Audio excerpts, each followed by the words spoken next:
Zee 24 तास एक पाऊल पुढे। लेग टॅपिंगचा थरार आपण पाहायला महाराष्ट्राची वैज्ञानिक अक्षय तृतीया महाराष्ट्राने साजरी केली। आपण जाऊया डॉक्टर उदय निरगुडकर झी 24 तासचे मुख्य संपादक आपल्या सोबत आहेत। उदयजी, हा थरारक क्षण आपणही अनुभवला असेल, काय सांगाल? मला असं वाटतं की ते उसळणारं पाणी हे एक प्रकारे महाराष्ट्राच्या ऊर्जा क्रांतीचं प्रतीक आहे, महाराष्ट्राच्या जलसंपदा खात्याच्या एका अचीवमेंटचं प्रतीक आहे। 1.11 सेकंदामध्ये हा स्फोट घड्याळ लावून करण्यात आला। एक प्रकारे क्षणाचं औक्षण करणारा हा क्षण आहे, महाराष्ट्राच्या वैज्ञानिकतेच्या क्षणाचं औक्षण करणारा हा क्षण आहे। रोज एक वृत्त चॅनल म्हणून आम्ही आपल्या समोर भ्रष्टाचाराच्या, अपघातांच्या, राजकारणातल्या अनेक घडामोडींच्या बातम्या आपल्याला सांगत असतो, परंतु आमच्याही आयुष्यात असे क्षण फार कमी येतात जेव्हा अत्यंत गौरवाचा किंवा अभिमानाचा क्षण आम्ही आपल्या समोर आणत आहोत। याचा झी 24 तास एक पाऊल पुढे, महाराष्ट्राचं एक पाऊल पुढे पडत असताना आम्हाला अतिशय अभिमान वाटतो की हा संपूर्ण कार्यक्रम आम्ही आपल्या प्रेक्षकांसमोर लाईव्ह आणत आहोत। क्षणाचं औक्षण करणारा आणि महाराष्ट्राला वैज्ञानिकतेच्या पथावर एक पाऊल पुढे नेणारा हा अद्वितीय क्षण आहे। नक्कीच उदयजी, अतिशय सुंदर वर्णन केलं आपण या घटनेचं, या टप्प्याचं। जसं आपण आता सांगितलं तसंच हा मराठी तंत्रज्ञानाचा देखील एक मोठा विजय। आज मला या ठिकाणी यशवंतरावांच्या त्या उद्गारांची आठवण होते। 15 मे 1962 रोजी यशवंतरावांनी अशीच संयंत्राची कळ दाबून कोयना प्रकल्पाचं उद्घाटन करताना ते ऐतिहासिक उद्गार काढलेले होते की कोयनेची वीज ही महाराष्ट्रातला अंधार आणि दारिद्र्य दूर करेल।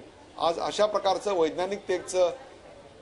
वैज्ञानिकतेच्या साह्यातून हा घडलेला प्रयोग महाराष्ट्राला एक पाऊल पुढे निश्चित नेणार आहे आणि त्याबद्दल या सरकारला जेवढे धन्यवाद द्यावेत तेवढे कमी आहेत असं मला वाटतं। रोज आम्ही त्यांच्यावर अनेक कोरडे ओढत असतो, त्यांच्या अनेक कारभारांवर टीका करत असतो, परंतु त्यांची पाठ थोपटण्याचे, महाराष्ट्राच्या वतीनं त्यांना सलाम करण्याचे क्षण फार कमी येत असतात। आज ऊर्जा खातं, जलसंपदा खातं, महाराष्ट्राचे माननीय मुख्यमंत्री आणि त्याचबरोबर संपूर्ण महाराष्ट्राची जनता यांची मान अभिमानानं, गौरवानं आज उंचावलेली आहे, छाती फुगून आलेली आहे। ते उसळणारं पाणी हे निव्वळ लेग टॅपिंगच्या माध्यमातून उसळलेलं पाणी नव्हतं, तर जिद्दीनं, अत्यंत कष्टानं एखादा प्रकल्प तडीस नेण्याची आमची जी कष्टाळू आणि वैज्ञानिक वृत्ती होती त्याचंच ते कारंज होतं। महाराष्ट्राच्या प्रत्येकाच्या स्वप्नाचं ते कारंज होतं, आमच्या घामाचं कारंज होतं। त्यातूनच उद्याचा सुजलाम सुफलाम महाराष्ट्र घडणार आहे। एक प्रकारे ही एक फार मोठी आणि प्रचंड उपलब्धी आहे असं मला वाटतं। नक्कीच उदयजी, महाराष्ट्र तर लोड शेडिंग मुक्त होण्यासाठी अतिशय मोठी बाब तर मानली गेलीच पाहिजे, शिवाय राज्याचा एक काही भाग हा सुजलाम सुफलाम देखील होणार आहे। लेग टॅपिंग नंतर होणारे बदल आणि महाराष्ट्रात जे सुखद बदल होणार आहेत त्याविषयी काय सांगाल?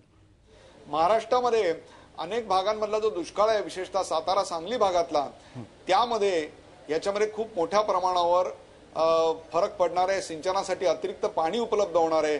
वीज निर्मिती जी उन्हाळ्यामध्ये अत्यंत कमी होते कारण पाण्याची पातळी समाधानकारक नसते, त्याकरता म्हणून या लेग टॅपिंगचा अतिशय उपयोग होणार आहे। आणि विशेषतः 1 मेच्या नंतर जाणवणारा जो उन्हाळ्याचा कडाका आणि त्यात असणारं लोड शेडिंग आहे, याच्यावरचा एक उत्तम उपाय म्हणून याच्याकडे बघावं लागेल।